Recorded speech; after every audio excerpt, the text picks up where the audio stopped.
안녕하세요. 저는 살아온 인생 반 이상을 제주도에 살다가 결혼하면서 서울로 상경한 기혼 여성입니다. 우리는 우스갯소리로 벼락 맞을 확률보다 복권 1등할 확률이 더 희박하다라고 얘기하곤 하잖아요. 저는 원래 복권에 관심이 있는 편은 아니었지만 복권 1등이 된다면 확실히 세상이 달라질 것 같긴 합니다. 그렇다고 제가 복권 당첨되었다는 얘기는 아니고요. 사실상 복권 1등보다 더한 기쁨을 얻게 되어 이 글을 쓰게 되었습니다. 기쁨을 얻기까지 과정이 무난했던 건 아닙니다. 가슴 아픈 감동 스토리가 있던 것도 아니고요. 오히려 소가리를 많이 했고 매사에 사람과 대립하며 줄타기 하듯 살아왔습니다. 그런데도 느닷없는 인연 때문에 기상천외한 일이 생겼다는 거예요.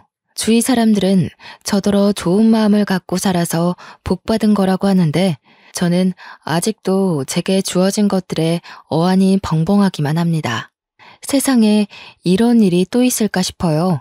제가 작가는 아니라서 이 소설 같은 이야기를 책으로 낼 수는 없고 이렇게 사연을 알게 되어 찾아왔습니다. 글 실력이 부족할 테지만 양해 바라며 들어주셔요. 인사말에 소개했다시피 저는 제주도 아가씨입니다. 제주도에서 태어나 학창 시절을 모두 제주도에서 보냈죠. 대학을 가진 않았습니다. 제주도에도 대학이 있지만 별로 필요성을 못 느꼈거든요. 제게 주어진 일이 있었기 때문이었을지도 모르겠네요. 저는 20살이 되자마자 서울로 시집간 언니의 부름에 서울을 왕복하며 지냈습니다. 처음 서울을 방문했을 땐 솔직히 볼거리가 많아 재밌었어요. 그런데 그것도 계속 보니까 질리더라고요. 서울이 싫다는 게 아니라 제가 탁 트인 곳을 좋아하기 때문이었습니다. 그래서 저는 결혼을 한다면 언니처럼 서울 남자가 아닌 같은 고향의 제주도 남자와 결혼하려고 했어요. 그런 제가 서울 남자와 결혼을 하게 될 줄 누가 알겠습니까? 남편과 제가 처음 만난 곳은 기내에서였습니다. 서울로 볼일을 보고 제주도로 돌아가는 비행기에서 남편을 처음 만나게 되었는데 당시 남편이 제 옆자리에 있었어요. 먼저 말을 걸어본 건 저였습니다.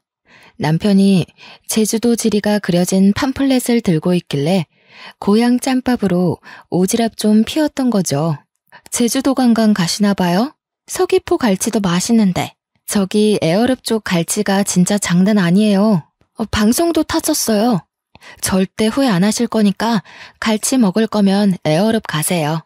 아, 제 소개가 늦었네요. 제가 제주 토박이에요. 아, 그래요? 마침 잘 됐네요. 제가 제주도는 처음 가보는 거라서요. 혼자 여행을 하기에 어디가 좋을까 찾아보는데 사람들이 제주도 많이 추천해 주더라고요. 에어릅? 거기 어디쯤에 있어요? 잘 몰라서 그러는데 위치 좀 알려줄래요? 관광 대화를 시작으로 남편과 저는 제주도 이야기를 많이 나눴습니다. 비행기 착륙 때까지 저희는 시간 가는 줄도 모르고 얘기에 푹 빠졌어요. 저는 고등학교 졸업 후 서울과 제주도 왕복을 자주 했기에 사투리가 제법 물러진 편이었습니다. 남편이 제주도 사람들이 자주 쓰는 사투리가 뭐냐면서 묻길래 그런 것도 알려주고 배우기도 했는데 저도 나름 재밌더라고요. 매번 서울에서 제주까지 왕복하는 게 지루하기만 했던 제가 그날만큼은 눈 깜짝할 새 제주도에 도착한 게 놀라울 따름이었죠. 그리고 착륙해서 그대로 작별 인사를 하는데 거기서 남편이 제게 연락처를 물어봤어요. 그렇게 만난 것도 인연인데 앞으로 연락하며 친하게 지내고 싶다고 하더라고요. 저도 남편과 제법 잘 통한다고 생각했기 때문에 흔쾌히 수락했는데 그게 연인으로 이어질지 몰랐습니다. 서울 남자였던 남편은 제 번호를 따간 지 12시간도 안 돼서 연락이 왔었고 그날 홀로 여행을 간 거라서 자기가 지리를 잘 모르겠다고 저더러 놀아달라 그랬어요. 그렇게 빠른 시일 내에 가까워진 우리는 남편의 고백으로 서울 돌아가는 날이 될 때 연인이 된 겁니다. 주로 남편이 저를 보러 주말마다 제주도로 날아오는 편이었어요. 제가 서울을 갈 때는 남편이 일을 하고 있는 데다가 또 제가 외박은 할 수가 없었기에 만나기 어려웠습니다. 제가 서울을 자주 방문했던 건 친언니가 형부랑 같이 서울에서 오메기떡이 주재료인 카페를 하고 있었기 때문입니다. 친언니가 당시 임신을 하고 있었는데 애 낳으면 일에서 손을 놓을 거라고 했고 형부는 다른 사업을 시작할 거라면서 저더러 나중에 그 카페를 물려받으라고 인수인계 해주는 상황이었어요. 그러나 당장 카페에서 매일 일할 수 없었던 이유는 아직 제주도에서 친정 부모의 일을 도와줘야 하기 때문이었습니다. 아빠는 고기잡이 어부였고 엄마가 제주에서 오메기떡 장사를 했는데 저는 언니 카페에 물려받은 거라 굳이 공부를 안 했고 그 전까지만 엄마와 아빠의 일을 번갈아 가면서 도왔습니다. 언니의 오메기떡 카페는 엄마한테 배운 비법으로 서울 가서 장사하는 거였죠.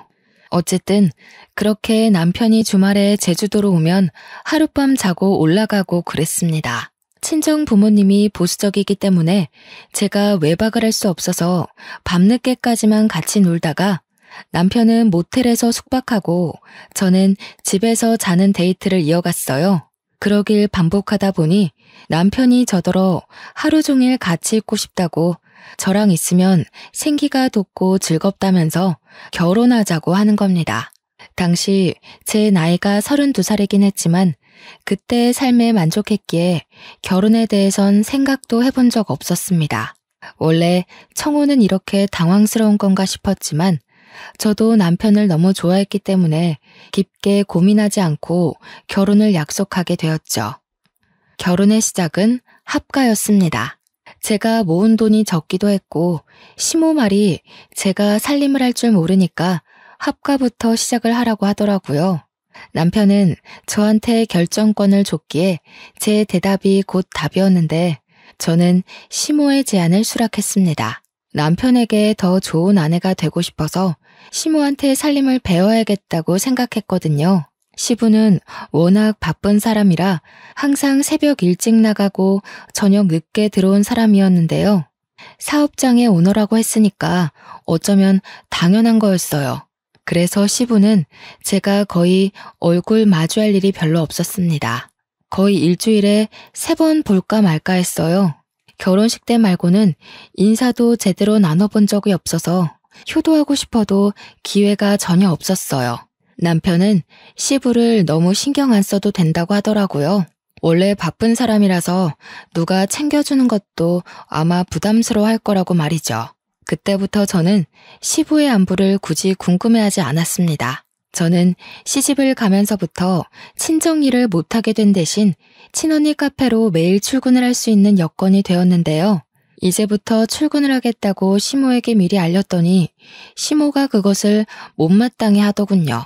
그걸 꼭 지금 다녀야 되겠니? 그리 급한 것도 아닌 것 같은데 결혼 생활에 적응하고 나면 다녀도 되는 거 아니냐? 언니 출산 일이 얼마 안 남아서요. 저희 사정도 좀 급한 상황이에요. 제주도 살 때는 거리 때문에 자주 못 다니고 있었거든요. 여기서는 그리 멀지 않아서 빨리 배울 수 있을 것 같더라고요. 그럼 내가 제대로 살림도 못 가르치겠네. 너희 분가하려면 살림을 빨리 배우는 게 좋을 텐데.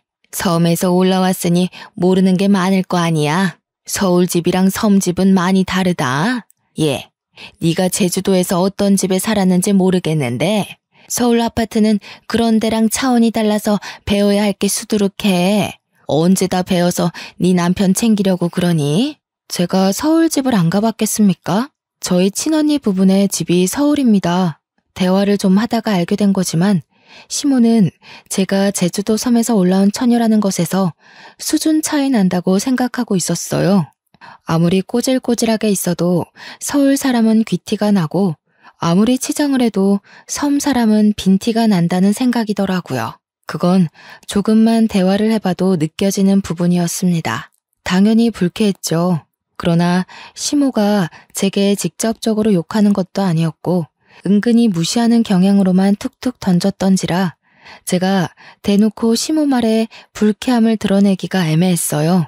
그나마 할 수 있었던 건 시모 말에 무조건 굽히고 들어가지 않는 걸로 대신 불편했던 감정을 풀어냈습니다. 예를 들면 제가 카페에 출근하는 걸 막으려는 시모의 제안을 뻔뻔하게 거절했고, 시모가 빙빙 둘러서 자기 원하는 대답을 유도하려 할 때 그걸 시종일관 눈치 없는 척 하는 것 정도였습니다. 그럴 때면 시모가 저를 답답해하면서 한 번씩 자기 분에 못 이겨 저를 포기해버리고 말았어요. 그 덕에 다행히 언니 카페에서 출근을 매일 할 수 있었습니다. 남편에게는 시동생이 하나 있는데요. 시동생이 이 시댁에서 좀 남다른 존재더라고요. 남편과 달리 우수인재 축에 속해서 진작에 유학생활을 하고 있었다고 하더군요. 남편은 공부머리가 뛰어나지 않아서 시부가 유학 제안을 했었지만 바로 거절했다고 했고요. 그래서 시댁은 다른 집과 다르게 희한하게도 장남보다 차남이 우대받는 입장이었습니다. 몰랐는데 시모가 제게 촌스럽다고 은근히 돌려서 서울 여자들이랑 비교했던 것처럼 남편한테도 은근히 시동생과 비교를 하지 뭡니까? 넌 내년에 봉급 얼마나 오른다니? 그래도 다닌 지 오래됐는데 이제 좀 확 오를 때 되지 않았나? 그놈의 쥐꼬리만한 월급 때문에 내가 다 답답하던데. 공무원이 올라봤자죠. 엄마가 생각하시는 만큼 오를 리 없으니까 그만 좀 물어보세요. 어차피 저한테 별다른 관심 없으시잖아요. 얘 봐라. 잔소리도 다 어미의 정이야.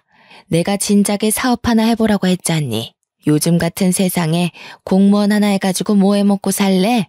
네 동생 봐라. 벌써 그 나이에 한 달에 용돈만 돈 100만 원씩 보낸다. 내가 이걸 장남한테 받아야지 막내한테 받는 게 말이니? 어떻게 돈 불릴 궁리를 안 하는가 몰라. 시댁에서는 시부도 사업을 하고 있었고 시동생도 사업을 막 시작해서 단번에 성장했다고 했습니다.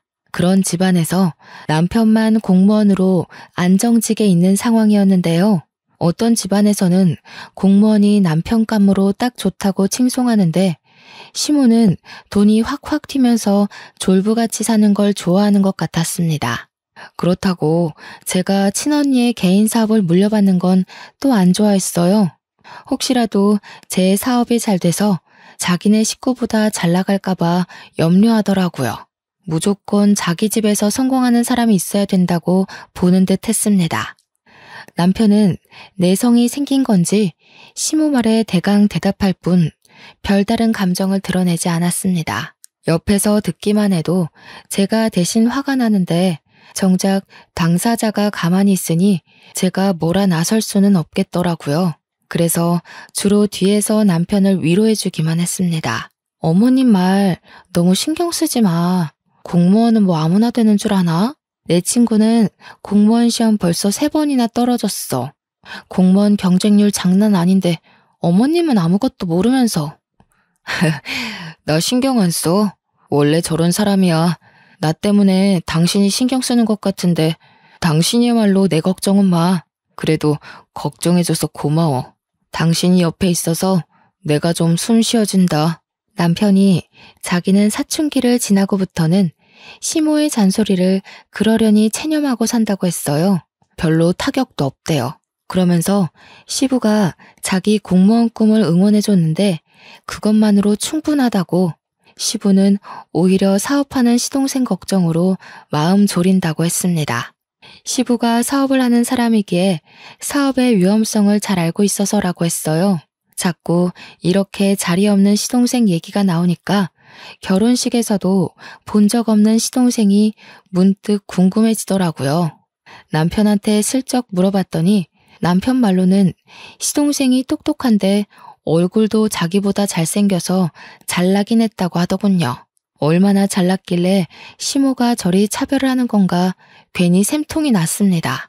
그렇게 하가 생활 3년이 지났을까요? 그토록 궁금하던 시동생이 귀국한다는 소식이 들려왔어요. 그날은 시댁에서 완전 명절 분위기였습니다.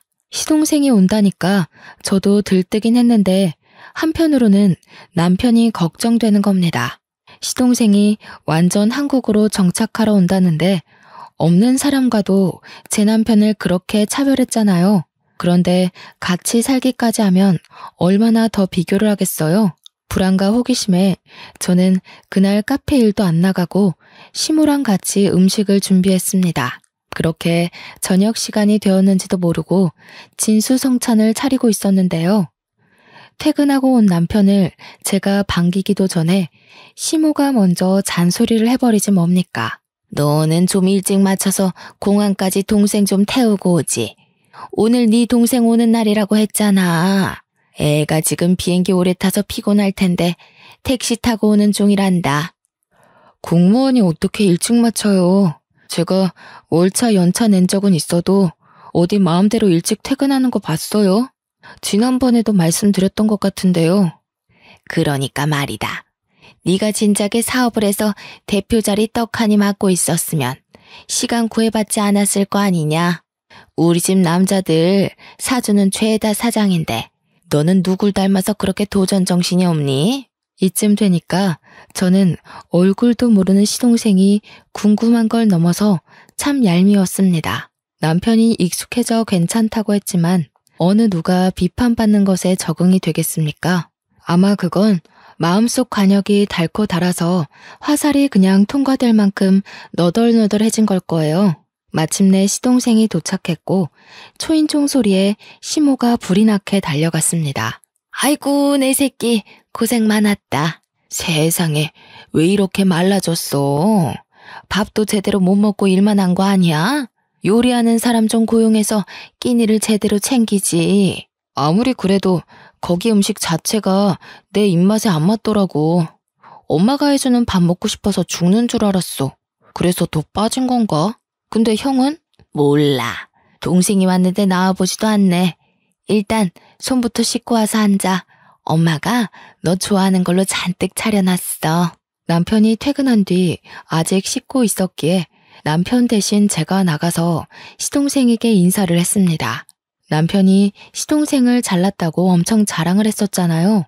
그런데 솔직히 실제로 보니까 제 남편이 더 잘나 보였어요.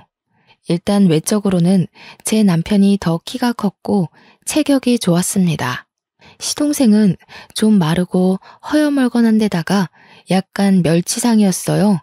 공부 잘하는 괴짜처럼 생겼더라고요. 제가 우리 남편 와이프라서 남편 편을 들려는 게 아니고요. 정말 남편이 시동생을 한참 좋게 평해준 거였다니까요. 그러니까 제 눈에 시모는 시동생이 돈을 많이 벌어서 그거 하나만 가지고 좋아하는 것 같았어요. 형수님, 형한테 얘기 들었습니다. 듣던 대로 인상이 부드러우시네요. 형이 얼마나 형수님 자랑을 하던지. 저도 형수님처럼 좋은 여자 만나서 결혼하고 싶어요. 시모 때문에 시동생을 미리부터 미워하고 있었지만 막상 시동생을 만나니까 제가 얄미워했던 게 미안할 만큼 성격이 동글동글하고 좋더라고요. 그 순간 누구한테도 해보지 않을 불평이었는데도 시동생을 욕했던 제 자신이 부끄러웠습니다. 시동생이 이렇게 살가워서 남편이 시모가 시동생을 편애해도 그리 칭찬하고 감쌌나 봅니다. 그렇다는 말은 시댁에서 남편을 싫어하는 사람은 시모뿐이라는 거잖아요. 왜 그럴까 곰곰이 생각하게 되다 보니 문득 남편과 시동생이 안 닮았다는 걸 알게 되었습니다. 실례인 걸 알지만 저도 모르게 그걸 식사 자리에서 말해버렸더니 분위기가 싸해진 거 아니겠습니까? 질문을 한 건 저인데 당황한 것도 저였습니다. 아무도 제 말에 답을 안 하고 침묵만 흐르던 그때 가장 먼저 입을 연 건 시동생이었어요. 형수님 모르셨구나. 형, 우리 집 얘기 형수한테 말 안 했어? 그래도 결혼까지 했는데 형 사정은 알고 계셔야 되지 않나? 아, 뭐 좋은 일이라고. 나중에 상황 봐서 얘기하려고 했지. 미리 말 못해서 미안해 여보. 내가 밥 먹고 나중에 따로 설명해 주던가 할게. 남편은 그 뒤로 몇 숟가락 뜨지도 않았는데 자리에서 일어나 버렸습니다. 제가 따라서 일어나려 했는데 시동생이 제게 말을 걸더라고요. 남편이 나중에 말해주겠다던 개인 사정 이야기였어요. 듣자 하니 시부가 시모와 결혼 생활을 하는 동안 다른 상간녀를 만나 가진 아이가 남편이라 하더라고요. 그럼에도 시모가 남편을 자식으로 받아들인 건 그 당시 시모는 난임 판정을 받았기 때문이었고 비록 남의 애지만 시부를 무척 사랑했기에 용서하고 남편을 자기 자식으로 인정했다고 했습니다. 그러다 몇 년 뒤 기적처럼 시험관에 성공해 태어난 사람이 바로 시동생이었다고 했어요. 전혀 몰랐던 복잡한 가정사에 저는 남편에게 실수했다는 걸 자각했습니다. 시동생이랑 시모에게 양해를 구하고 얼른 자리에서 일어나 방으로 갔어요. 남편이 무슨 생각을 하고 있는지 고뇌 가득한 얼굴로 침대에 앉아 있더라고요. 남편이 왜 시모에게 그런 취급을 받고 살았는지 알게 되니 남편의 처지가 참 불쌍하다고 느껴졌습니다. 태어났을 뿐인데 세상에 낙인 찍힌 셈이잖아요. 이 사실이 드러날 때마다 얼마나 손가락질을 많이 받았겠습니까? 저는 그 사실을 더 이상 언급하지 않고 남편을 조용히 위로해줬습니다. 남편은 거실에서 자기 얘기하는 게 들렸는지 저더러 미리 말 못해서 미안하다고 하더라고요. 이혼하자고 해도 자기 잘못이니까 받아들이겠다고도 했어요. 당신이 나한테 실수를 한 것도 아닌데 우리가 왜 이혼을 해? 당신 나한테 한 번도 실망시킨 적 없고 남편 노릇 못한 적도 없고 속상하게 한 적도 없었어. 내가 보기엔 적어도 어머님보다는 신이 좋은 사람 같아. 제 위로에 남편이 웃음을 흘렸습니다. 저를 안아주면서 고맙다고 역시 저랑 결혼하길 잘했다고 하더군요. 결혼 전이나 후나 자기를 웃게 하는 사람은 저밖에 없다면서요.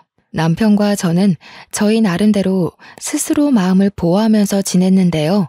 무슨 중고등학생 양아치 놀이도 아니고 시모뿐만 아니라 시동생까지 문제가 있더라고요. 그동안 멀리 떨어져 있어 몰랐을 뿐 시동생 또한 남편을 은근히 무시하는 경향이 있었습니다. 둥글둥글한 성격으로 보였던 건 사업을 하는 사람이었기 때문에 습관적으로 비즈니스 태도가 배어 있었기 때문이었어요. 한 두세 달 지내다 보니까 완전히 보이더라고요. 아주 자기 엄마랑 똑 닮아선 제 남편에게 형형거리면서 뻔뻔한 요구를 다 하더라니까요. 형, 이번에 아빠 생신 선물 차 한 대 바꿔드릴까 하는데 돈 좀 보탤 수 있겠어? 나 혼자 해도 괜찮지만 그래도 형제니까 같이 하는 게 좋을 것 같아서. 벌써 아빠 생신이구나. 같이 하면 좋긴 하겠네. 내가 시간이 안 돼서 따로 같이 사러 가주진 못할 것 같다. 얼마 정도 하는데? 아동 비용도 내가 댈게. 우리 사이에 이동 비용은 무슨? 어차피 나 아는 사람 차센터에 가서 살 거라서 1억 5천인데 내가 8천 할 테니까 형이 7천만 보태줘. 시동생은 부탁은 다 저런 식이었습니다.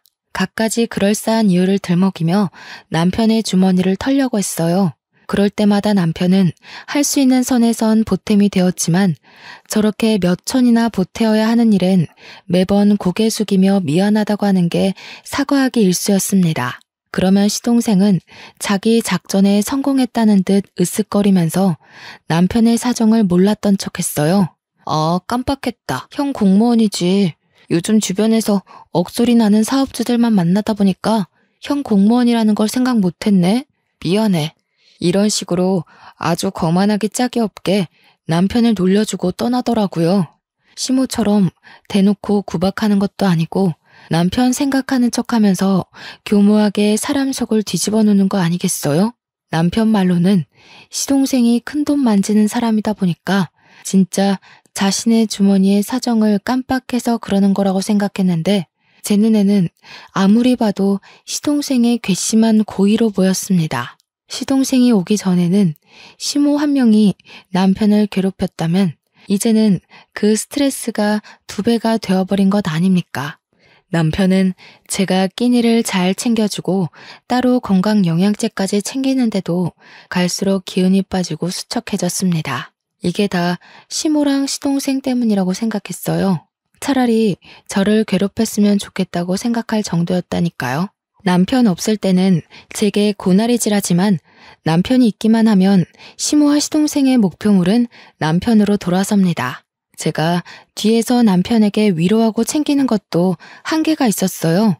남편에게 제가 별다른 힘이 되어주지 못하는 것 같자 저는 남편에게 우리 그만 분가를 해보는 게 어떻겠냐고 제안했습니다.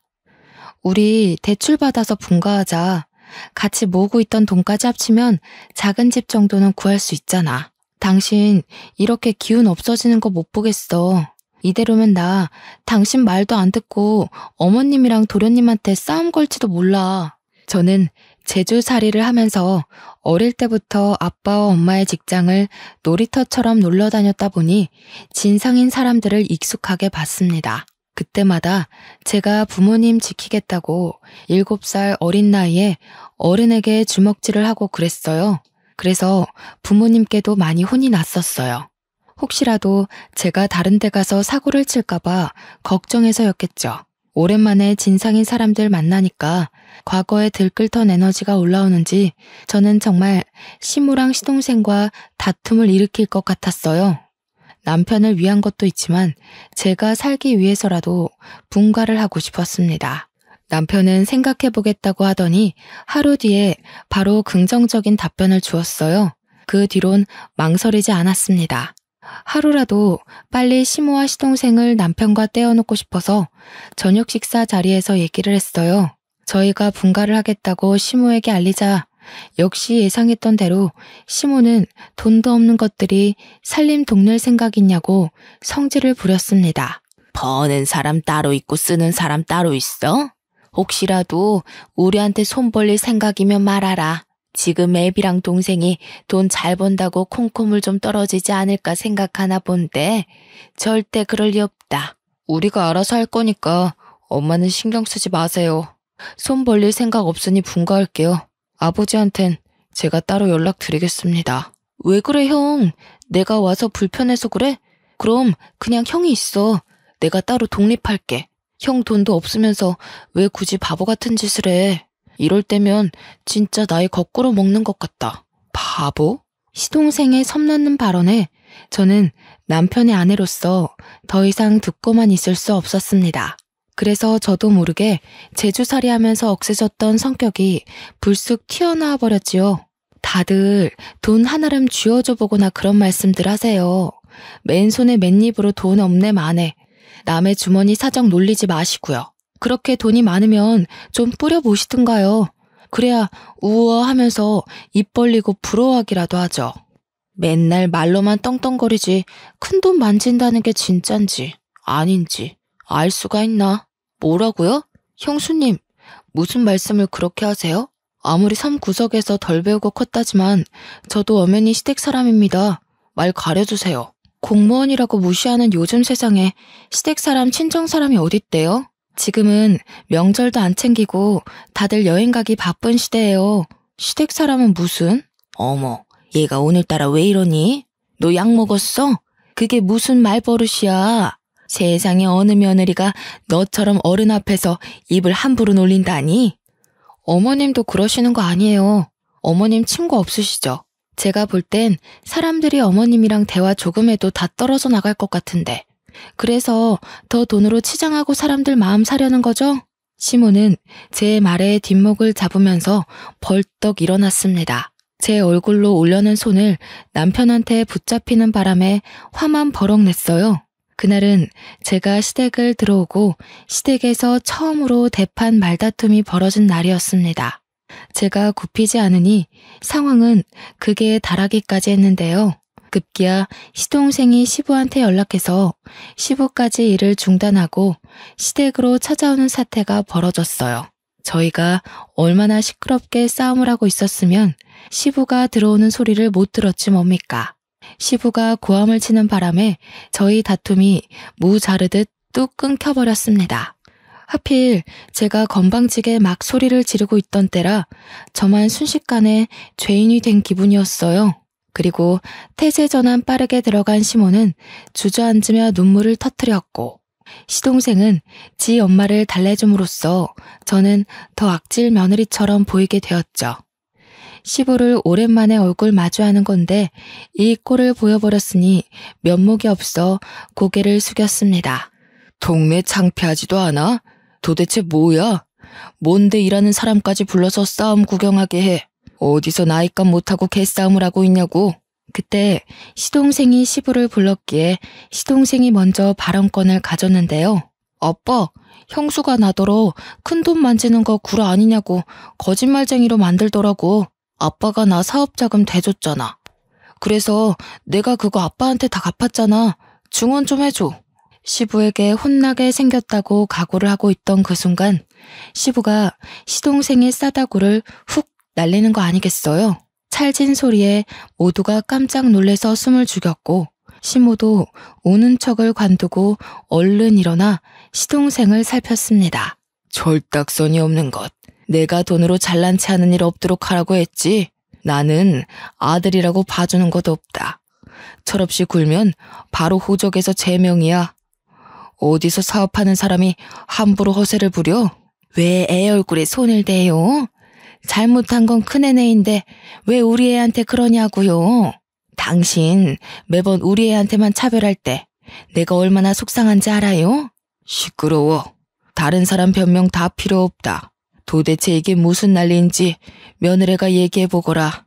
며느리 얘기 끝날 때까지 누구라도 입 열기만 해봐. 바로 쫓아낼 테니까. 의외였습니다. 제가 마지막까지 악을 지르고 있던 사람이라서 시부가 저를 안 좋게 볼 거라고 생각했거든요. 근데 그게 아니라 시부는 그나마 제가 제3의 입장이라고 생각한 것 같았어요. 그래서 저는 지체 없이 토시 하나 빠뜨리지 않고 있었던 모든 대화들을 말씀드렸습니다. 제가 대학만 안 갔지 기억력 하나는 끝내줬거든요. 그래서 친언니한테 인수인계 받을 때도 기억력이 톡톡히 성과를 내주는 덕에 친언니가 저를 더 믿고 가르치는 거였습니다. 시부가 조용히 하라고 했는데도 제 발언에 반박하려는 시모를 시부가 시선으로 제압했어요. 그러면서 시부가 우리더러 자금을 대줄 테니 분가라는 놀라운 제안을 해줬습니다. 저희를 진작에 분가시킬 생각이었는데 자기 일이 바빴던지라 깜빡했다고 하더라고요.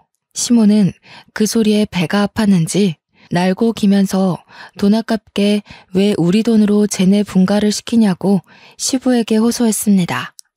당신이 쟤네 속셈은 몰라서 그래요. 우리가 괜히 이러는 줄 알아요?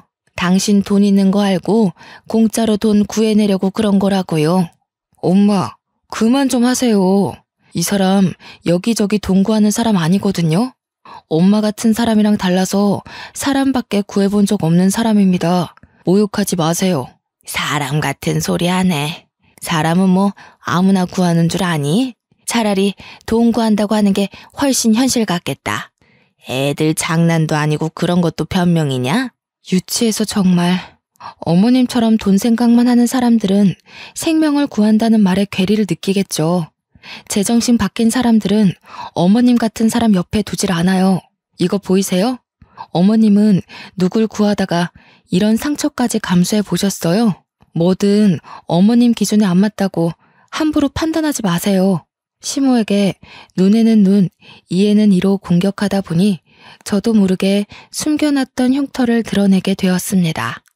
유치한 다툼인 걸 알지만 시모 화를 복돋는 데는 이만한 공격이 없더라고요.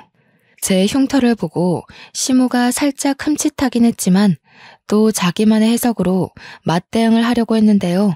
그때 시모를 밀치고서 시부가 제 앞을 차지해오는 거 아니겠습니까? 설마 며느리야? 그 상처 어떻게 다친 거야? 어디서? 언제 그렇게 됐어?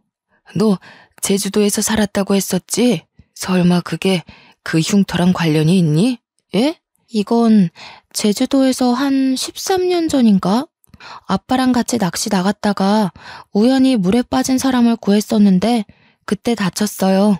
네가 구했다는 사람이 혹시 연령 좀 있는 아줌마였어? 키가 좀 작고 분홍색 셔츠에 빨간 긴 치마를 두르고 있지 않았니? 어머, 아버님께서 그걸 어떻게 하셨어요? 그 아줌마랑 아시는 분이에요? 설마 아줌마 위급하실 때 옆에 계셨던 분이 아버님이셨어요? 13년 전 일이라 기억이 가물가물할 수 있지만 제가 기억력이 좋은 편이라고 했잖아요. 그래서 그때 제가 구한 아줌마의 인상착의를 기억하고 있었거든요. 제가 가까운 배 위로 아줌마를 올리자마자 누가 신고를 했는지 이미 해경이 빠르게 당도했었고 그 정신없는 상황에서 저는 시부 얼굴까진 확인하지 못했습니다. 저도 다쳤던지라 해경의 도움을 받아 병원에 가버렸기도 했거든요. 시부는 저의 증언에 충격 먹은 표정을 하고 있더니 곧 제 손을 꼭 잡았습니다. 그 이후 시부가 줄줄줄 얘기해주는 사실에 놀란 건 오히려 저희 쪽이었어요. 알고 보니 제 남편의 친모였던 아줌마가 시한부 인생을 살고 있었는데 요양을 한다고 제주살이를 시작했었대요. 바다가 보고 싶다는 아줌마 말에 시부는 배까지 빌려서 아줌마와 같이 바람을 쐬었는데 시부가 잠시 자리를 비운 사이 배가 흔들렸고 그 바람에 아줌마가 바다에 빠졌다고 하는 겁니다. 우연히 거길 지나갔던 사람이 바로 저와 아빠였던 거예요. 아빠랑 배낚시를 하고 있던 저는 당시 고등학생이었는데 제가 먼저 그 상황을 먼저 목격했거든요. 그래서 물에 빠진 아줌마를 보자마자 망설임 없이 뛰어들었어요. 그런데 아줌마를 건져 올리는 과정에서 바위에 세게 부딪히는 바람에 다리에 커다란 생채기를 내고 말았죠. 피가 뚝뚝 떨어지는 와중에도 저는 사람을 구하느라 정신이 없었고 뒤늦게 달려온 아빠가 제 다리를 살폈습니다. 그 상황에서 아마 시부는 아줌마를 살리기 위해 인공호흡을 하고 있었던 걸로 기억해요. 정신이 없던 와중에도 시부는 제 다리에 난 상처를 유심히 보았나 봅니다. 시간이 흘렀는데도 상처를 보고 단번에 기억을 떠올리다니. 그 당시 제가 아줌마를 살렸지만 원래 아줌마는 시한부였기 때문에 4달 후 사망했다고 합니다. 그러면서 아줌마가 죽기 전에 자기를 살렸던 저를 꼭 만나고자 했다고 방방곡곡 찾으려고 했다는 거 있죠.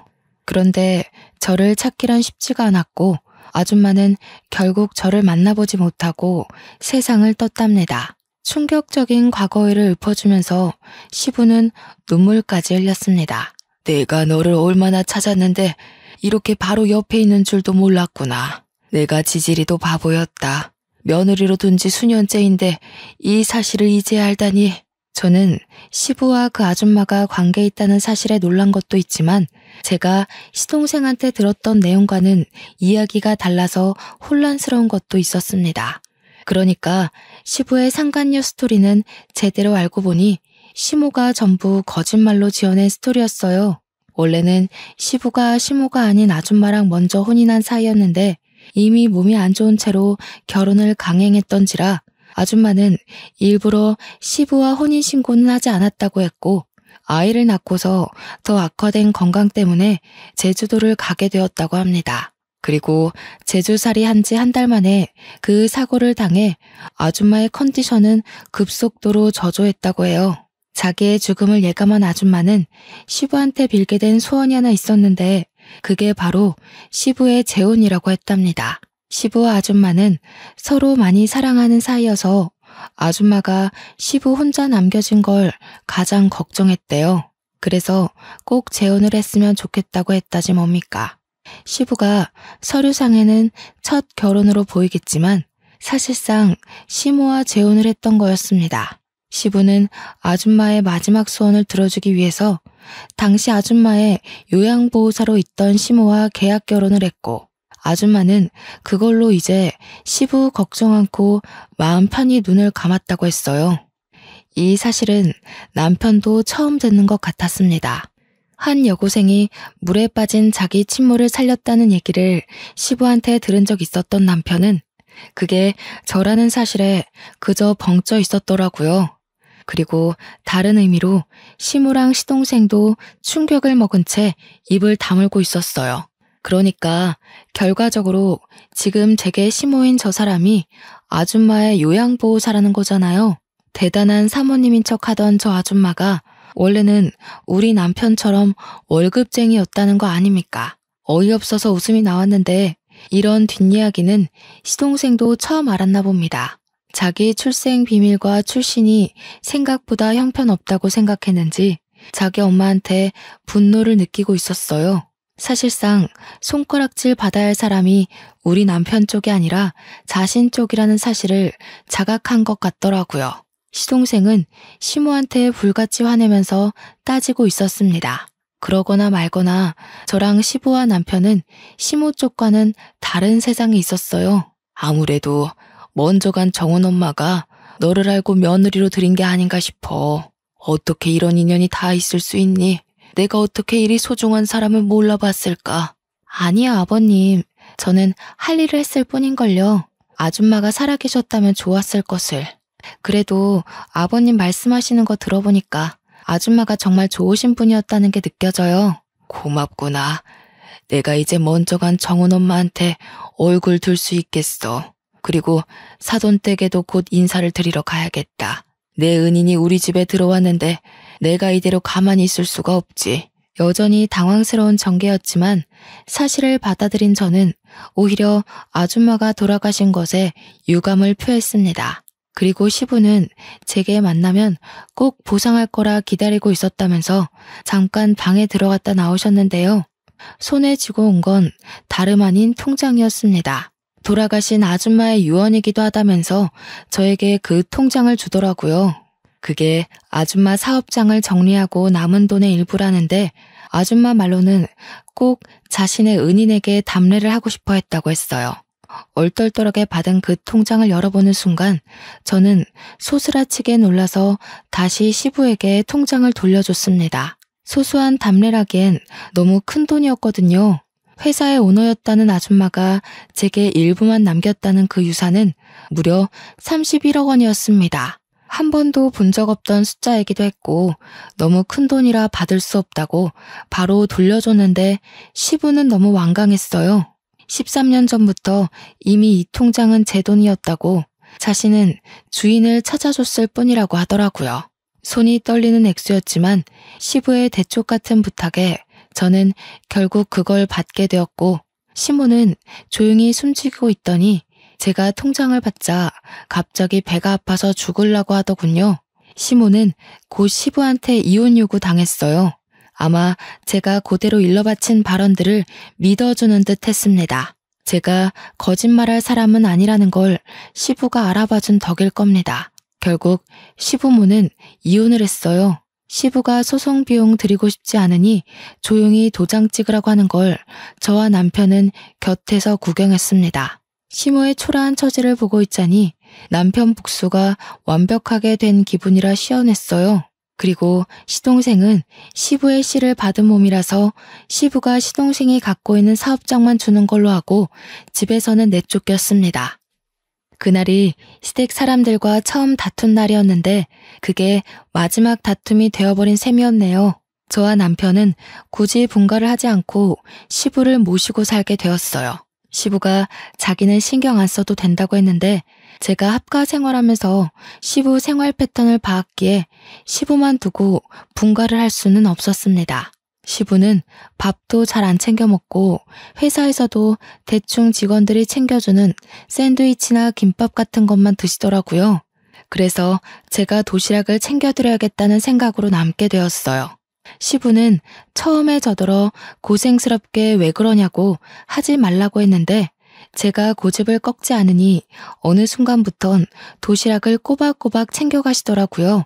그 때문인지 과거에는 저녁 식사 때 함께한 적 없던 시부가 요즘은 저녁 식사 시간에 맞춰서 퇴근을 하고 오십니다. 제가 분위기를 좀 잘 띄우는 타입인데요. 남편과 시부 앞에서 며느리 노릇 아내 노릇 톡톡히 하면서도 제 성격을 그대로 드러나니까 가끔은 시부가 개그맨이 따로 없다고 하세요. 칭찬인지 모르겠지만 시부랑 남편이 웃는 게 좋으니까 좋게 생각하려고요. 그리고 저는 31억 받은 돈에 손을 조금 댔는데요. 친정 부모님께 집을 하나 해줬고 언니랑 형부네에도 집 하나 해줬고 남은 돈은 적금 들어놓았어요. 제가 원했던 결혼 생활이 어떤 모습인지 한 번도 생각해 본 적 없지만 다시 생각을 해보려고 한다면 딱 지금이 아닐까 싶습니다. 주위에 모난 사람 하나 없어서 그런지 세상을 바라보는 게 제 시선이 아주 둥글둥글하네요. 앞으로 손자, 손녀가 생긴다면 제 결혼 생활이 완벽하게 즐겁지 않을까 생각합니다. 다른 거 바라는 거 없고 그저 우리 식구들 전부 몸 건강, 마음 건강하게 잘 지내길 바랄 뿐이에요. 제 복권 1등 같은 사연 어떠셨나요? 이거 복권 당첨이라고 해도 되겠죠? 저희 식구가 받은 행운처럼 제 사연 듣고 계시는 청취자분들께서도 돈벼락 떨어지길 바랍니다. 감사합니다.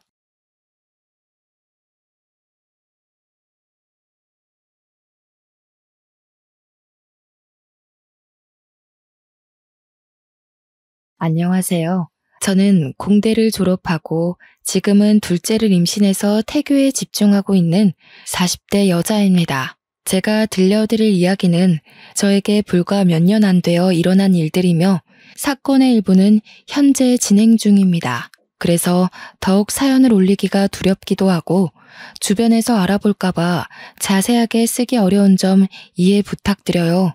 하지만 그냥 조용히 넘어가기엔 제 속이 문드러질 것 같고 혹여라도 이 사연을 보시고 마음에 짐이 있으신 분들은 시원하게 해결하시라고 용기 내봅니다. 지금부터 제 기가 막힌 이야기를 시작해 보겠습니다. 처음에 말씀드렸다시피 저는 공대를 졸업했습니다. 공대 특성상 남자 비율이 훨씬 높아서 저는 대학 다닐 때 참 인기가 많았었어요. 솔직히 어디 가서 빼어나게 예쁜 얼굴은 아니지만 못났다는 소리는 단 한 번도 들어본 적 없었습니다. 대학 생활을 하면서 살면서 이렇게 많은 고백을 받아볼 일이 있을까 싶을 정도로 대시를 많이 받았습니다. 하지만 그 당시에 저는 연애에는 딱히 관심이 없었고 통금까지 있었을 정도로 아버지께서 엄하셨기 때문에 엄두도 내지 않았죠.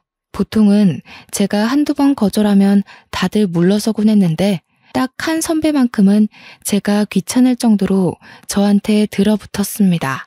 그 선배의 이름은 김주은이었어요. 솔직히 성격이 별로 좋아 보이진 않아서 친하게 지내거나 그런 일은 없었던 선배였습니다. 생긴 건 그래도 잘생긴 편에 속하긴 하는데 은근히 느껴지는 약간 날라리의 기운이 있었다고 하시면 이해하기 쉬우실까요?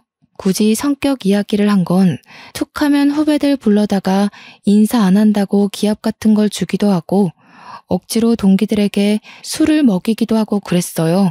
그래서 참 사람이 덜 됐구나 하고 생각했었는데 싸움도 꽤 잘하는지 다른 선배들도 주은 선배한테는 함부로 못하더라고요. 저는 성인이 되어서까지 힘자랑을 하는 그 사람이 그렇게 좋아 보이지 않았습니다. 당연히 고백도 거절했고요. 하지만 그럴수록 저한테 더 다가오려고 하더라고요. 공강인데도 굳이 저를 보려고 학교에 찾아와서 학식을 같이 먹자고 한다거나 아니면 저는 카페인을 마시면 밤에 잠을 못 자서 코코아도 입에 안 대는 사람인데 아메리카노를 불쑥 내민다거나 정말 제가 기함을 토했던 것은 제가 집에 갈 때 몰래 쫓아와서 저희 집 앞에서 서성이고 있는 걸 저희 아버지께서 보시고는 강도인 줄 알고 경찰에 신고를 했던 사건 때문이었어요. 경찰서에 가서 저한테 강도 아니라고 학교 선배라고 설명해달라고 빌고 저희 아버지는 학교 선배가 왜 집 앞에서 서성이냐고 스토커 아니냐고 소리 지르고 한동안 과에 소문이라도 날까 쪽팔렸는지 수업도 안 나오더라고요. 저는 결국 주은 선배에게 딱 잘라서 너무나도 불편하다고 이야기했고 저의 정색이 조금 멋쩍었는지 주은 선배도 제게 사과했고요. 제가 싫다고 몇 번이나 말했는데 선배가 자꾸 이런 식으로 행동하니까 소문도 이상하게 나고 따돌림도 당하고 왜 제 입장은 하나도 생각 안 해요? 선배가 그런 식으로 행동하니까 제가 더 선배를 싫어하는 거예요. 제가 죽었다 깨어나도 선배 같은 사람이랑은 사귈 생각 없고요.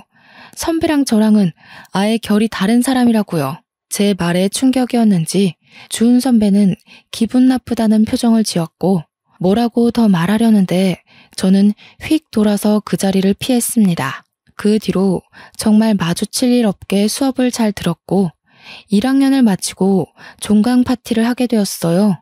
솔직히 그 자리에 별로 가고 싶진 않았지만 선배들도 모두 빠지지 말고 참석하라고 몇 번이나 주의를 줬기에 어쩔 수 없이 갔습니다. 저는 평소에 술을 잘 먹지 않는 사람이에요. 아버지가 무섭기도 하고 술에 취해서 흐트러지는 모습을 남에게 보여주는 것도 매우 싫어하고요. 그래서 깔짝깔짝 마시는 척만 하고 있었는데 선배들이 집요하게 저를 물고 늘어지더라고요. 자리를 피하려고 잠시 화장실에 갔다 오니 잔이 가득 채워져 있었어요. 그러더니 주은 선배와 그 옆에 있던 무리들이 저한테 원샷을 하라고 강요하더라고요. 평소 같으면 주은 선배가 제 편을 들어줬던지라 마시지 않아도 되었지만 선배까지 합세해서 마시라고 다들 저만 바라보고 있으니 안 마실 수가 없었어요. 결국 벌컥벌컥 원샷을 했고 제가 그렇게 주량이 약한 사람도 아니고 평범하게 소주 반병까지는 마실 수 있는데도 맥주 한 잔에 넉다운이 되어버렸습니다. 기억이 하나도 없어요. 정말 드문드문 나는 기억도 하나 없이 그대로 필름이 끊겼고 눈을 떠보니 처음 보는 이상한 무늬의 천장이 보였습니다. 속이 울렁울렁하고 토할 것 같아서 화장실에 가려고 이불을 걷었는데 적나라한 제 몸이 그대로 보였습니다. 거기다가 이불 너머로 보이는 남자의 팔에 저를 소리를 꽥 지르고 말았죠. 주은 선배였어요. 제가 꽥 지른 소리에 잠이 깼는지 저한테 벌레라도 봤냐고 하더라고요. 선배, 이게 어떻게 된 거예요? 왜 선배랑 제가 어딘지 모르는 방 안에 있어요? 여기 어디예요? 어디긴 어디야. 모텔이지. 어제 술 먹고 집에 못 가겠다고 나한테 여기 들어와서 쉬자며. 제가 그랬다고요? 기억이 하나도 안 나요. 선배가 절 어떻게 한 거 아니에요? 나를 왜 그런 이상한 범죄자로 몰아? 너 이러려고 나보고 모텔 가자고 한 거야? 와, 너 무섭네. 이런 식으로 한 건 했다 이거야 지금? 그게 다 무슨 소리예요? 네가 지금 나한테 덤터기 씌우잖아. 나는 네가 오자고 끌고 와서 온 거야. 마치 제가 선배를 끌고 왔다는 듯이 말하면서 기억이 안 난다는 저에게 발뺌하는 거냐고. 이런 식으로 합의금이라도 받으려고 하냐면서 소리를 고래고래 지르더라고요. 저는 정말 억울해 미칠 것 같았습니다. 어제 내가 고백했더니 좋다며, 사귀자며. 술 취해서 그런 거니? 술 깼더니 다 모르고 싶어서 지금 날 범죄자 취급하는 거야? 합의하에 한 거야. 저는 휴대폰을 챙겨서 제대로 씻지도 않고 바로 모텔을 뛰쳐나왔어요. 경찰서 앞에서 서성이다가 용기를 내서 들어갔고요. 경찰관에게 아무래도 밤새 안 좋은 일을 당한 것 같으니 검사를 받고 싶다고 했고 산부인과에 가서 진단서를 끊어오라고 하더라고요. 밤새 집에도 들어오지 않고 연락도 되지 않는 딸을 찾는 아버지께서 계속해서 전화를 걸어왔지만 그게 문제가 아니었기 때문에 병원으로 갔습니다. 하지만 아주 청천벽력 같은 소리를 들었어요. 제가 반항을 한 흔적이 어디에도 남아있지 않다는 거예요. 동행한 여성 경찰관님께서 증거 없이 기억도 없이 신고를 하게 되면 무고죄가 성립될 수 있으니 다시 한번 생각해 보라고 했습니다. 저는 망연자실한 상태로 집으로 돌아왔고 아주 호되게 혼이 났습니다. 그렇게 다음 학기를 기다리며 겨울방학을 보내고 있는데 정말 하늘도 무심하시지 생리가 끊긴 거예요. 저는 벌벌 떨면서 임신 테스트기를 했고 정확하게 두 줄이 뜨는 걸 보고 기절할 뻔했습니다. 저는 가족들에게 알리지 않고 주은 선배에게 먼저 연락을 했어요. 선배, 저 좀 만나요. 그래, 우리 만나서 오해를 좀 풀자. 저는 주은 선배를 동네 카페에서 기다렸고 30분이 지나서야 헐레벌떡 선배가 도착했습니다. 저의 얼굴이 어두워졌는지 무슨 일 있느냐고 물어보더라고요. 선배, 저 임신했어요. 하지만 이제 겨우 20살이고 아직 학교도 1년밖에 다니지 못했어요. 그러니까 애를 지워야 해요. 도와주세요. 그게 무슨 말도 안 되는 소리야. 내가 책임질게. 현실적으로 생각해요. 지금 우리 대학생이라고요. 그게 무슨 문제야. 나는 군대도 다녀왔고 이제 1년만 더 학교를 다니면 졸업이야. 너 출산할 때쯤엔 나도 취업을 할 수 있어. 그러니까 우리 결혼하자. 저는 이 사람을 믿고 결혼해야겠다는 생각이 전혀 들지 않았어요. 무조건 책임질 수 있다, 먹여 살리겠다, 호언장담하는 선배가 답답할 뿐이었죠. 계획도 전혀 없고 그렇다고 집안이 넉넉한 것도 아니고 선배나 저나 그저 부모님께 손 벌려 학교를 다니는 그런 어린애였을 뿐인걸요. 하지만 선배는 쇳불도 당김에 빼랬다면서 그 자리에서 바로 저희 집으로 갔어요. 당연히 오랜만에 외출한 딸이 남자를 하나 덜컥 데려왔으니 저희 집도 난리가 났죠. 거기다가 주은 선배가 아무런 준비도 안 됐는데 다짜고짜 제가 임신한 사실을 알렸어요. 제가 미경이 남자친구입니다. 미경이가 임신을 해서 저희 결혼하겠습니다. 20살밖에 안 된 딸이 임신을 했다니 그것도 밤이고 낮이고 하루 종일 해코지는 당하지 않을까 금이야 오기야 했던 딸이 임신이라니. 저희 어머니는 뒷목을 잡고 주저앉으셨고 아버지는 화가 나서 선배를 발로 찼어요. 선배는 그런 수모를 당하는 와중에도 꿋꿋하게 결혼을 해달라고 버티고 있었습니다. 이성을 찾은 부모님께서 한동안 말이 없으시다가 한숨만 푹푹 내쉬고 어머니는 눈물까지 흘리셨어요. 그런 모습을 보면서 저도 눈물이 쉴 새 없이 흘렀습니다.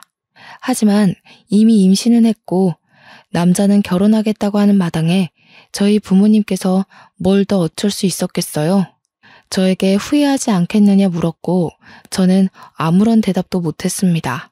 솔직히 후회할 것 같았어요. 하지만 잉태한 새 생명을 지우자니 그것도 못하겠더라고요. 결국 저는 학교에 휴학기를 내고 결혼과 출산을 준비했습니다. 산부인과에 가니 임신 5주 차라고 하더라고요. 아이의 심장 소리는 2주 뒤에는 들을 수 있을 거라면서 작은 점이 찍힌 초음파를 보여주는데 또 눈물이 나더라고요. 제가 산부인과를 가든 어딜 가든 제 옆에 꼭 붙어서 저희 부모님께 계속 손에 물 한 방울 묻지 않게 잘해주겠다고 당당하게 말하는 선배가 그제서야 조금 든든해졌어요. 꼭 행복하게 해줄 거라면서 저를 보고 씩 웃는데 그 모습이 조금 멋져 보이긴 하더라고요. 아직 학생의 신분이고 더군다나 어린 나이에 혼전 임신해서 결혼한다는 사실이 조금 부끄러워서 결혼식은 따로 올리지 않았습니다. 혼인신고만 올리고서 선배가 살고 있던 원룸에서 신혼살림을 시작하게 되었어요. 원룸의 환경은 솔직히 좋지 않았고 당장 집을 구할 만큼의 돈은 융통할 수 없어서 어쩔 수 없이 들어가 살게 되었습니다. 선배의 본가는 경상도였어요. 그래서 학교 생활을 위해 서울에서 자취를 하고 있었던 거였죠. 제가 배가 점점 불러오고 아이가 태어나면 원룸에서 키울 수는 없었기 때문에 친정으로 들어가겠다고 말했습니다. 여기 방음도 안 되고 시설도 별로여서 아이를 키우기 힘들 것 같아요. 그러니까 친정집에 들어가서 출산 준비를 하면 좋을 것 같아요. 그게 무슨 소리야? 너 내가 3대 독자인 건 알고 있지? 친정 들어가서 출산 준비한다고 하면 우리 엄마 뒤로 넘어간다. 그러지 말고 나는 여기서 졸업할 때까지만 공부 마치고 돌아갈 테니까 너는 우리 본가에 가 있어. 친정이 코앞인데 굳이 경상도에 있는 시댁에 들어가라고요? 너는 이제 출가 외인이잖아. 거기다가 3대 독자의 씨를 품었는데 당연한 거 아니야? 그리고 나 학교 졸업하면 어차피 우리 고향 쪽으로 취직하려고 했어. 내가 우리 부모님 안 모시고 살면 누가 모셔? 그리고 우리 엄마가 시집살이 시킬 사람도 아니니까 편하게 내 집이다 생각하고 가 있어. 저는 정말 내키지 않았지만 이미 시댁과도 말이 다 끝난 상태였는지 시어머니께서 제게 연락이 왔어요. 아가 언제 오니?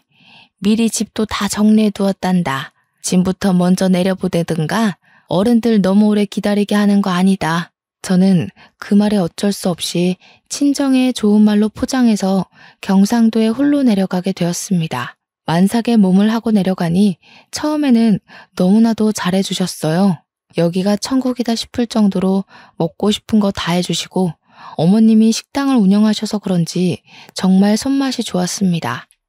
저는 오길 잘했다 할 정도로 편안하게 지내다가 무사히 출산을 했고 조리원까지 잘 갔다가 왔습니다.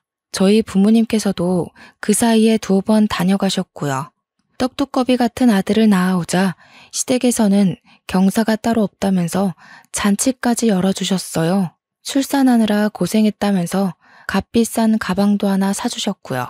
저는 처음이 조금 어긋나긴 했지만 결과적으로는 아주 좋은 집안에 시집왔다고 생각했습니다. 하지만 그것도 아주 잠깐이었죠. 제 몸조리가 끝나갈 때쯤 시어머니께서 틈만 나면 저를 식당으로 불려다가 일을 시키셨어요. 처음에는 갑자기 직원이 일을 관둬서 도와달라, 손님이 많아서 손이 모자르다, 알바가 휴가 갔다 이런 이유였지만 나중에는 이유 없이 불러 일을 시키셨죠. 처음에는 1~2시간만 아이를 업고 일을 하면 됐는데 나중에는 5~6시간씩 저를 부려먹더라고요. 남편은 제게 3개월만 있으면 내려간다고 했지만 저는 그 시간이 너무나도 지옥 같았어요. 하루는 삭신이 쑤셔서 도저히 못하겠다고 하니 시어머니께서 제게 욕을 한 사발 붓는 거예요. 저는 깜짝 놀랐습니다. 살면서 그런 욕을 들어본 게 처음이었어요. 사투리를 팍팍 썩어가면서 얼마나 찰지게 욕을 하던지. 제가 진짜 너무 놀라서 아무 말도 못하고 멍하니 듣고만 있었다니까요. 아무짝에도 쓸모가 없는 년. 네가 아들이 아니라 딸을 낳았으면 아주 내쫓아버리는 건데. 어머님, 저한테 왜 그런 식으로 말씀하세요? 그동안 네가 우리 4대 독자를 임신하고 있었으니까 못 부려먹었지. 나 때는 애 낳고 다 밥 깔고 일하고 그랬어. 시대가 어느 시대인데 아직도 그런 소리를 하셔요. 어마마? 시대가 무슨 소용이야? 시애매가 일하라고 하면 냅다 엎드리고 일하는 거지.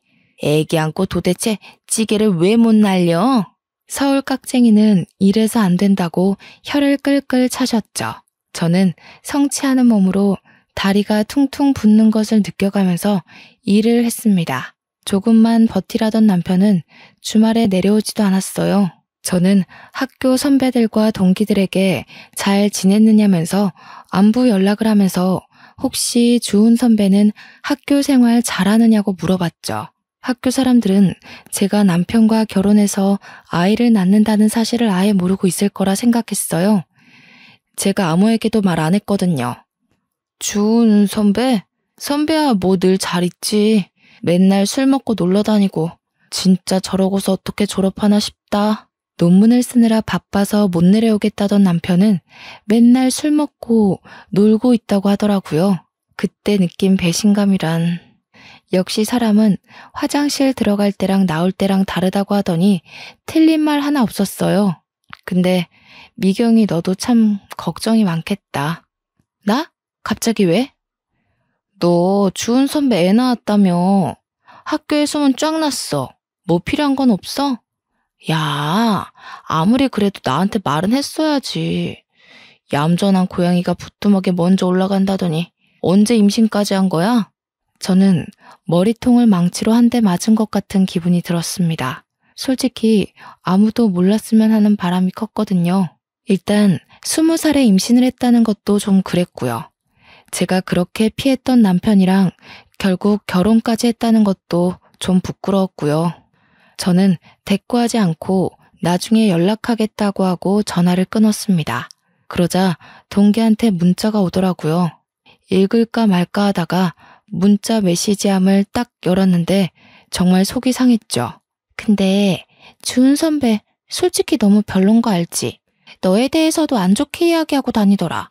그래도 내가 너랑 친한 동기라서 전해주는 건데 아무리 도도한 여자라도 잡아뜨리면 그만이라고. 선배들이랑 이야기하는 거 들었어. 아무튼 이미 결혼도 했고 아이도 낳았으니 내가 오지랖 부리는 게 맞긴 하지만 너도 현명하게 잘 결정하길 바랄게. 정말 결혼한 지 1년도 되지 않았는데 이런 소리를 들으니까 너무 속이 상했어요. 방 안에 웅크리고 엉엉 울어버렸습니다. 그러자 집에서 곡소리가 난다면서 시어머니께서 문을 벌컥 열고 들어와 울 시간 있으면 빨래라도 하라고 하더라고요.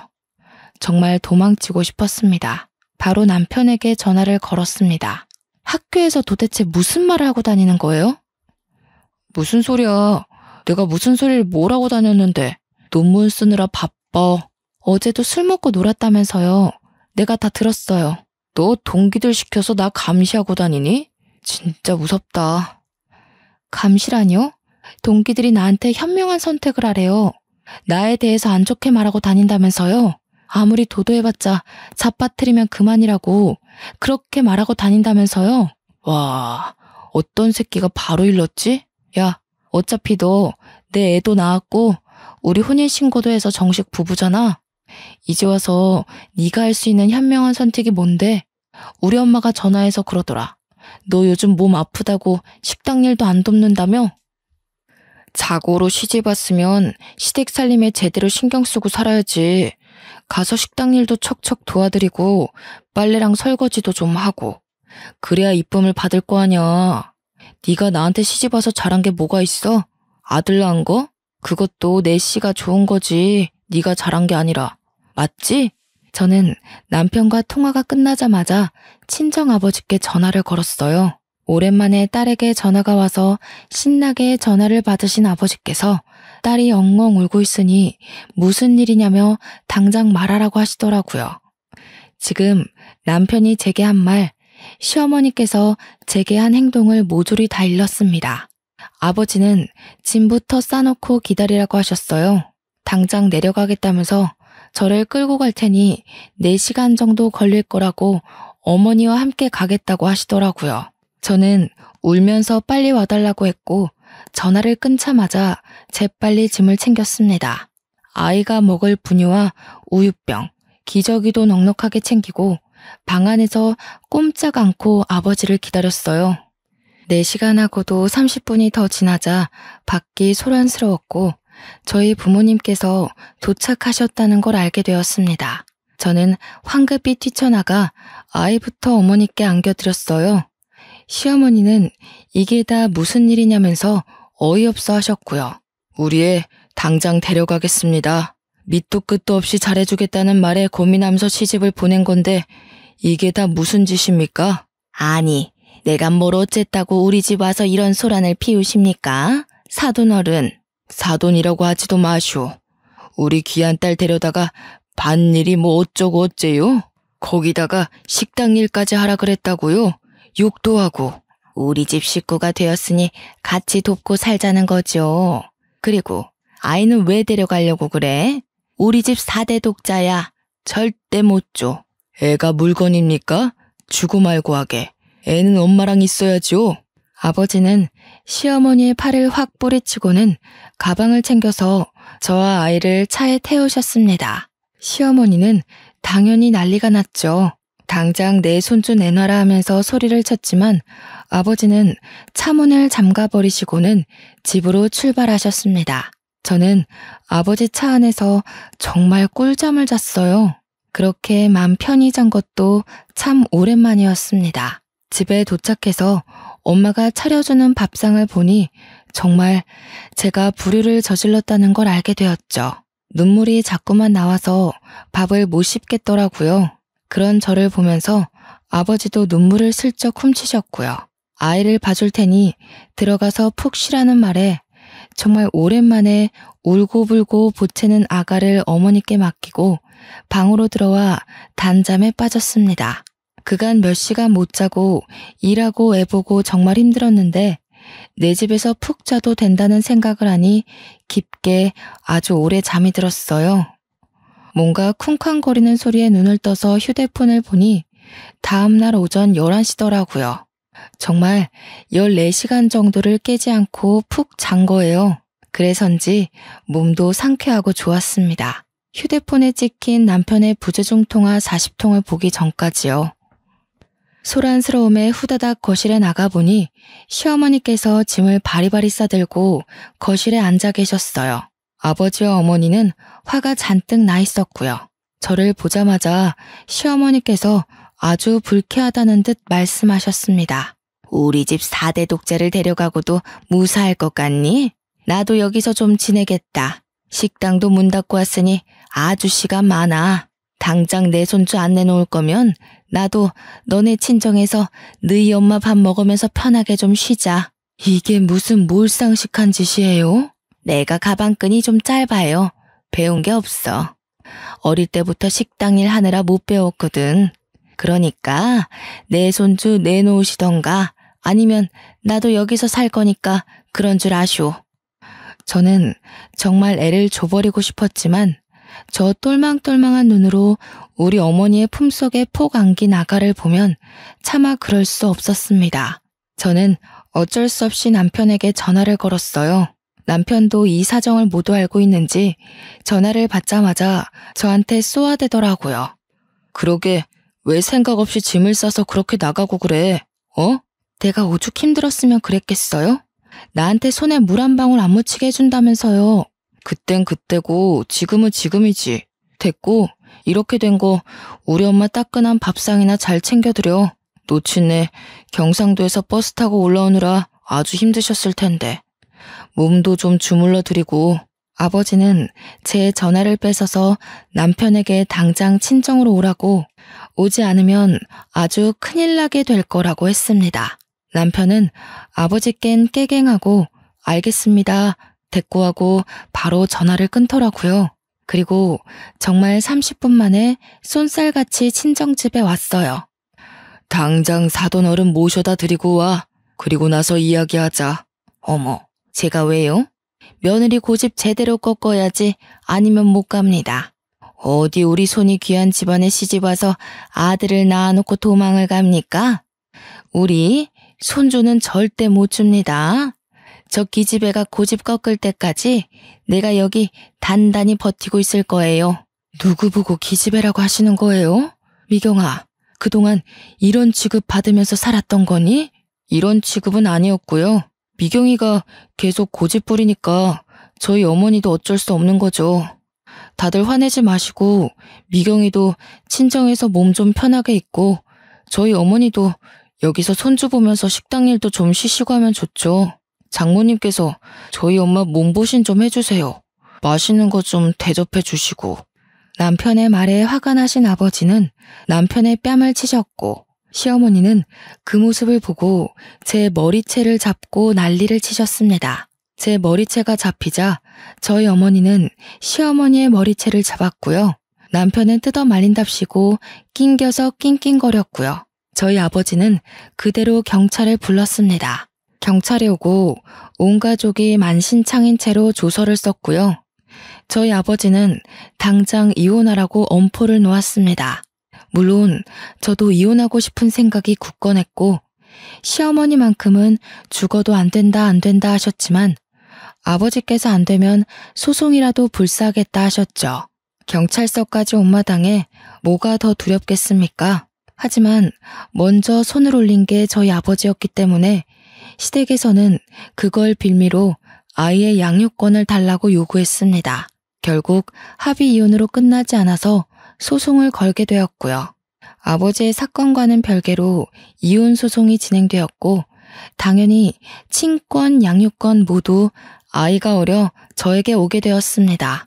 저는 그렇게 지긋지긋한 2년을 보내고 화려한 돌싱이 되었습니다. 고작 2년밖에 지나지 않았다는 게 2년 동안 일어난 일이라는 게 놀라웠죠. 저는 당당하게 학교에 복학 신청을 냈습니다. 어차피 다 알려졌다고 해도 저만 당당하면 되는 거 아니겠어요? 이혼 소송에서도 승소했고요. 저는 지은 죄가 없기 때문에 더 당당할 수 있었어요. 저를 알아보는 동기와 선배들도 있었지만 오히려 제가 떳떳하게 나가니 제게 전 남편에 대한 이야기를 묻지 않더라고요. 저는 그렇게 23살 나이로 2학년으로 복학했고 무사히 26살에 졸업까지 하게 되었습니다. 제가 졸업할 즈음 담당 교수님께서 대학원으로 진학할 것을 권유해 주셨고 저는 가족들과 상의 끝에 대학원을 가기로 했습니다. 때마침 어린이집에 자리가 나서 아이를 어린이집에 맡길 수 있었거든요. 대학원에 가니 저와 엄청 친했던 건 아니지만 그래도 안면이 있던 선배가 연구실에 있더라고요. 그 선배 덕에 저는 연구실에 적응을 잘할 수 있게 되었고 팀의 주축인 선배를 따라서 논문 주제도 정할 수 있었고요. 그렇게 1년, 2년 시간이 지나고 선배가 논문을 완성하면 이제 연구실도 떠나게 되어 다 같이 송별회라도 해야 하는 것 아니냐고 이야기를 나누고 있는데 선배가 대뜸 저에게 그러지 말고 연애를 하자고 하더라고요. 저는 그래 어차피 연애뿐인데 뭐 어떤가 싶어서 선배와 사귀기로 했어요. 사귀는 동안 참 선배가 괜찮은 사람이라는 걸 느꼈습니다. 아이 때문에 급하게 제가 약속을 깨버리는 날에도 화를 낸 적 없고 아이가 아파 응급실에 가야 할 때도 발벗고 나서주곤 했어요. 아이에게 아빠가 필요한 순간에 선배가 그 자리를 채워주었습니다. 그렇게 연애를 계속 해오면서 저도 모르게 선배에게 참 많이 의지했던 것 같아요. 헤어지는 게 무섭고 두려워지더라고요. 그러던 어느 날 선배의 연구 결과를 인정받아 대기업에 취업이 확정되고 선배네 부모님께서 대뜸 저를 보고 싶다고 했다고 하시더라고요. 연애만 하자더니 나이도 이제 30 중반을 넘겼으니까 집에서 궁금하신가 봐. 저 또한 30을 넘긴 나이였고 저희 집에서도 은근히 남자 없느냐고 물어보던 와중이라 믿져야 본전이다 싶어서 만나보겠다고 했습니다. 솔직히 긴장 안 했다면 거짓말이죠. 과일 바구니까지 사서 투피스 쫙 빼입고 선배네 집을 방문했어요. 아니, 왜 이제 왔어? 너무 잘 왔어. 어떤 사람인지 궁금했는데 딱 내가 예상한 대로야. 안녕하세요. 이미경이라고 합니다. 얘기 많이 들었어요. 일단 밥 먹읍시다. 정성스럽게 차려진 밥을 먹고 제가 사온 과일을 다 같이 나눠 먹고 있는데 아주 고민하시더니 선배네 부모님께서 제게 넌지시 물어보셨어요. 아기가 벌써 초등학생이라고 들었는데 아무래도 아이가 더 크기 전에 재혼을 해야 아이랑 사이도 틀어지지 않고 더 돈독해지지 않을까? 우리들이 그렇게 꽉 막힌 사람들은 아니라서. 연구원 부부가 얼마나 멋있어. 신혼집도 서울에다가 해줄 수 있고. 그쵸 여보? 아유 말 맞다나. 결혼만 한다고 하면 내가 가진 저 강남 아파트 명의 바로 돌려줄 수 있지. 명의도 내가 통 크게 반반 해줄 수 있어요. 다음에는 아이도 한번 데려오면 좋겠는데 내가 할아버지 되는 거 아니야? 저는 너무나도 당황스러웠습니다. 분명 선배는 결혼 생각 없는 것 같았는데 저는 의문이 가득한 눈으로 선배를 보니 모른 척하며 제 손을 꽉 잡더라고요. 전 남편처럼 말로만 잘하겠다, 호강시켜주겠다 하는 것보다 더 마음으로 느껴지는 든든함이 있었어요. 저는 그렇게 다시 한번 결혼을 하게 되었습니다. 이번에는 드레스도 제대로 입어보자면서 결혼식 준비를 단단히 했고 웨딩 촬영도 아주 이쁘게 찍었고요. 소식을 들은 전 남편이 결혼식에 깽판 치러 오겠다면서 동기들에게 고래고래 선포를 했다고 하더라고요. 저는 솔직히 너무나도 겁이 났지만 대형 로펌을 운영하고 계신 시부모님께서는 걱정 말라고 변호사 부부의 무서움을 보여주겠다고 싱글벙글이시더라고요. 그렇게 결혼식 당일이 되었고 전 남편의 흔적은 찾아볼 수도 없었습니다. 선배와 저는 신혼여행을 가고 나서야 진짜로 전 남편이 결혼식장에 왔었다는 이야기를 들었어요. 동기가 전해주더라고요. 아니, 나는 진짜 그런 뻔뻔한 인간 처음 봤다. 그 인간 학점 말아먹고 결국 취직 안 돼서 아직도 백수로 산다고 하던데 거기다가 결혼식 와서는 깽판을 논내 만에 하더니 갑자기 저승사자라도 본 듯 헐레벌떡 도망치더라. 어이가 없었어. 아무튼 결혼 축하해. 저는 신혼여행을 다녀와서 남편과 아이와 함께 셋이 깨볶는 신혼을 보냈어요. 혹여라도 둘만의 시간이 필요할까 시부모님께서는 저희 아이를 데리고 놀러도 다녀오시고 로펌에 초대해서 구경도 시켜주시고 정말 너무 감사하게 아낌없이 사랑을 주셨습니다. 하루는 급하게 시아버지께서 서류가 필요하다고 로펌에 좀 가져다 달라고 하셨어요. 너무 미안해하면서 말씀하시길래 괜찮다고 서류를 확인하고 바로 로펌으로 달려갔습니다. 아버님의 사무실 문을 딱 여는데 웬 모자가 무릎을 꿇고 빌고 있더라고요. 그 뒷모습이 익숙해서 누구지 하는 와중에 아버님께서 저를 부르셨습니다. 우리 며느리 왔어. 서류는 여기다가 주고 잠시 게스트룸에 기다려줄 수 있겠니? 정 변호사, 경비원 불러서 이분들 좀 밖으로 모셔다 드리게나. 여기서 와 이러셔도 아무 소용 없습니다. 저희 의뢰인께서는 강경하시고 소송을 취하할 생각 없으십니다. 제발 한 번만 살려주세요. 제가 여기서 이런 소송에 휘말리게 되면. 저는 그 익숙한 소리에 남자의 얼굴을 들여다보니 전 남편이지 뭐예요. 옆에 무릎을 같이 꿇고 있었던 건 전 시어머니였습니다. 아니, 네가 여기 어떻게... 예, 잘됐다. 우리 아들 좀 살려주라. 네가 여기 변호사님이랑 잘 아는 사이니? 응? 저희 며느리입니다만. 어떻게 아는 사이니? 예전에 말씀드렸던 제 전남편이에요. 결국은 무슨 죄를 지었는지는 몰라도 여기서 이렇게 만나게 되네. 다 오해란다. 우리 아들 착한 앤 거 너도 잘 알잖니. 억울하게 누명을 써서 뭐 술잔에 수면제를 타서 나쁜 짓 하고 그러래 아닌 거 너도 잘 알지? 어떤 몹쓸 꽃뱀이 우리 아들 가지고 한탕 하려고 그런 누명을 씌워서 고소를 했지 뭐냐. 술에 수면제를 탔다고요? 그래. 수면제를 타서 잠이 들게 해가지고 기억이 없다면서 우리 아들을 글쎄 입에도 담기도 힘든 그런 일로 고소를 했어. 저는 그제서야 제가 당했던 지난 일들이 떠올랐어요. 종강 파티를 갔다가 맥주 한 잔에 기억을 잃고 모텔에서 눈을 떴던 일, 그로 인해 임신해서 지옥 같은 시집살이를 당했던 일 모조리 말이에요. 김준, 너 나한테도 그렇게 한 거야? 전 남편은 아무런 말도 않고 고개를 숙이고 있었고 저는 눈물이 팍 터져나왔죠.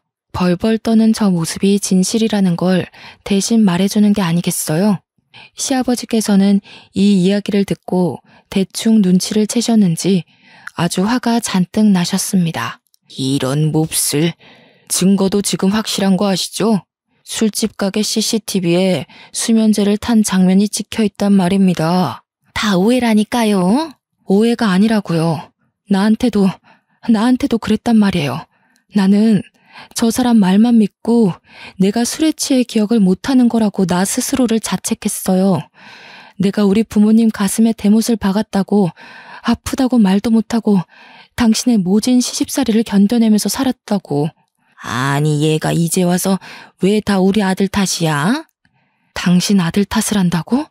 아들을 도대체 어떻게 키웠길래 저렇게 뻔뻔하게 범죄를 일으키고도 여기 와서 사죄를 해? 피해자한테는 사과했어 당신? 피해자한테 진심으로 사과했냐고. 나한테도 가스라이팅 해놓고 그랬을 리 없지. 너는 아주 콩밥 제대로 먹어봐. 제 눈치를 보면서 이러지도 못하고 저러지도 못하는 전 남편을 보고 저는 확신을 했고 경비원에게 끌려나가는 두 사람을 보면서 복수를 결심했습니다.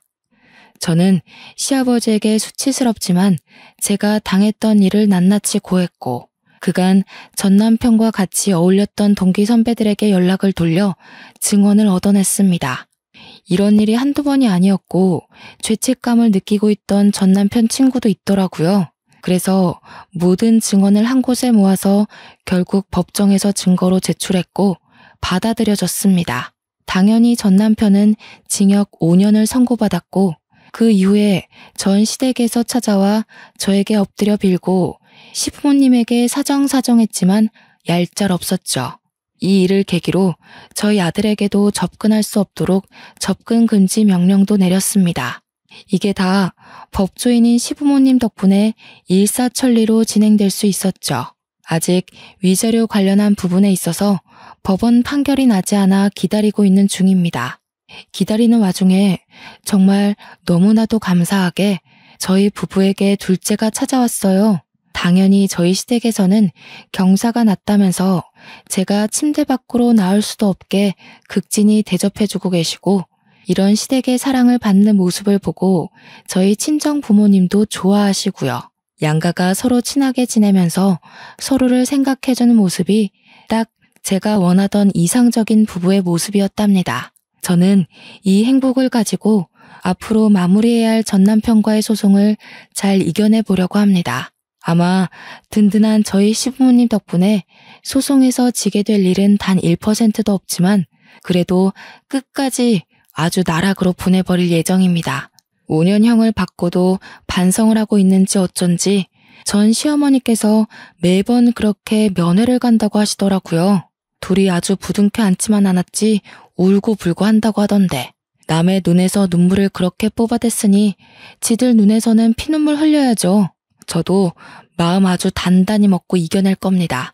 도와주는 가족들이 옆에 있으니까요. 지금까지 제 이야기를 들어주셔서 너무나도 감사합니다.